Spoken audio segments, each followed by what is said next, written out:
నమస్కారం. ఈరోజుటి మన ఆసక్తికరమైన విశ్లేషణకు స్వాగతం.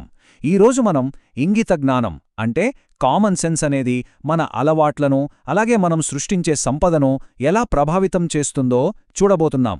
ముఖ్యంగా స్కాట్ నెల్సన్ రాసిన కామన్ సెన్స్ ఏంట్ సో కామన్, ఈ handbook for the human condition అనే అద్భుతమైన పుస్తక సారాంశాన్ని, అటామిక్ హ్యాబిట్స్లోని ప్రవర్తనా మనస్తత్వ శాస్త్రాన్ని, ఇంకా జాన్ బోగల్ చెప్పిన వెల్త్ క్రియేషన్ సీక్రెట్స్ని కలిపి అసలు వాస్తవాలేంటో మాట్లాడుకుందాం.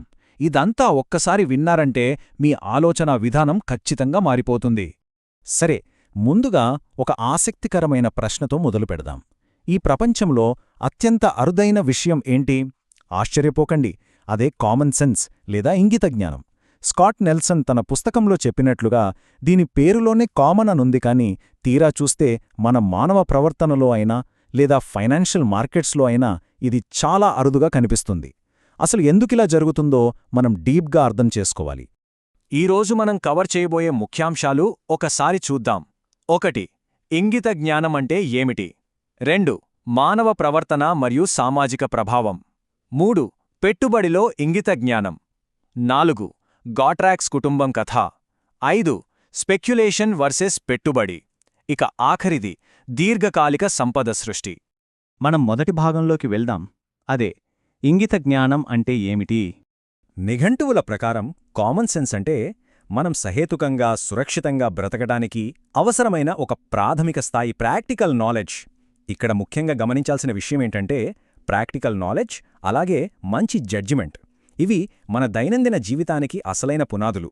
కానీ నిర్ణయాలు తీసుకునేటప్పుడు మనం చాలా ఈజీగా పక్కన పెట్టేది కూడా వీటినే. స్కాట్ నెల్సన్ ఇదే విషయాన్ని తన పుస్తకంలో చాలా అద్భుతంగా విపులీకరించారు. ఇప్పుడు రెండో భాగం, మానవ ప్రవర్తన మరియు సామాజిక ప్రభావం గురించి చూద్దాం. మనము ఎందుకు ఈ బేసిక్ కామన్ సెన్స్ని వదిలేస్తున్నామో అర్థం చేసుకోవడానికి అటామిక్ హ్యాబిట్స్ పుస్తకంలో లావోత్జు చెప్పిన ఒక మాట ఇక్కడ ప్రస్తావించుకోవాలి. కఠినంగా వంగని స్వభావంతో ఉండేవారు మరణానికి శిష్యులు, మృదువుగా అనుకూలంగా ఉండేవారు జీవితానికి శిష్యులు. వినడానికెంత బావుంది కదా? పాత అలవాట్లను పట్టుకుని ముండిగా ఉంటే మన నిర్ణయాలు ఎంత దారుణంగా దెబ్బతింటాయో ఈ మాటలు చాలా స్పష్టంగా చెబుతున్నాయి. అసలీ కామన్ సెన్స్ ఎందుకు ఫెయిల్ అవుతుందో తెలుసా?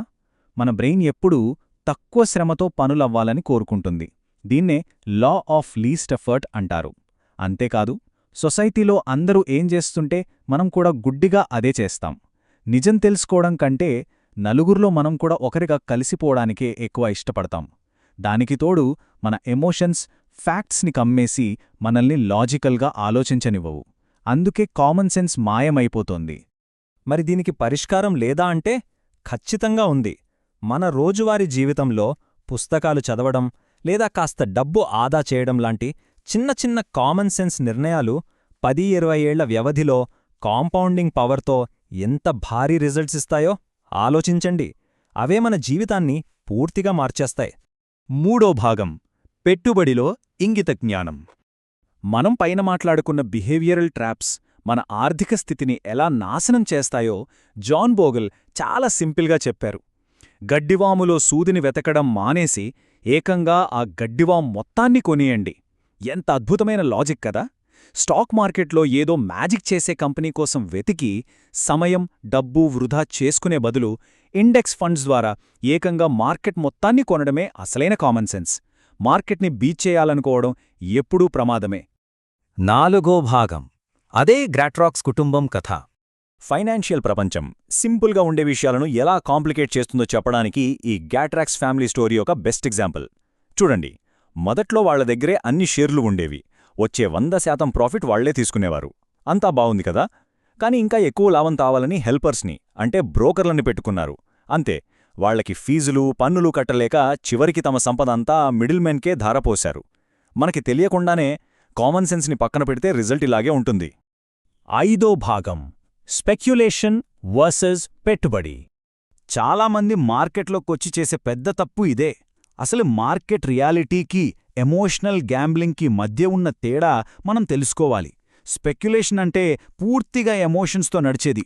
షార్ట్ టర్మ్లో ప్రైజ్ మారుతుందని గెస్ చేస్తూ మార్కెట్ టైమింగ్ పట్టుకోవాలని చూస్తారు.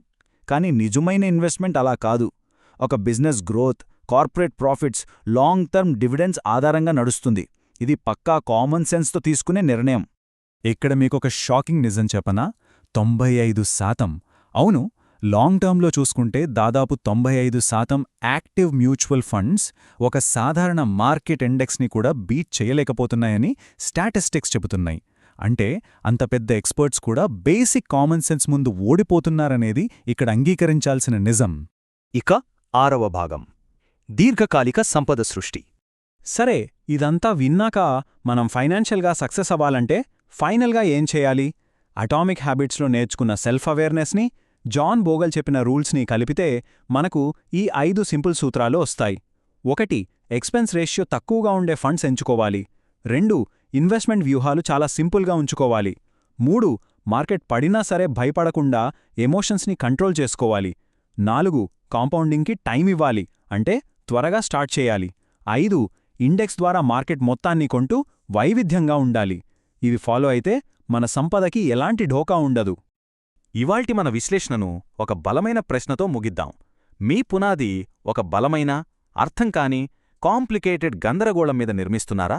లేక నిశ్శబ్దంగా కాంపౌండ్ అయ్యే కామన్ సెన్స్ మీద నిర్మిస్తున్నారా? ఒక్కసారి ఆలోచించండి. స్కాట్ నెల్సన్ చెప్పినట్లు ఈ సింపుల్గా కనిపించే సాధారణ బుద్ధే మనల్ని దీర్ఘకాలంలో అసాధారణ విజయాల వైపు నడిపిస్తుంది. మరో ఆసక్తికరమైన విశ్లేషణతో మళ్ళీ కలుద్దాం.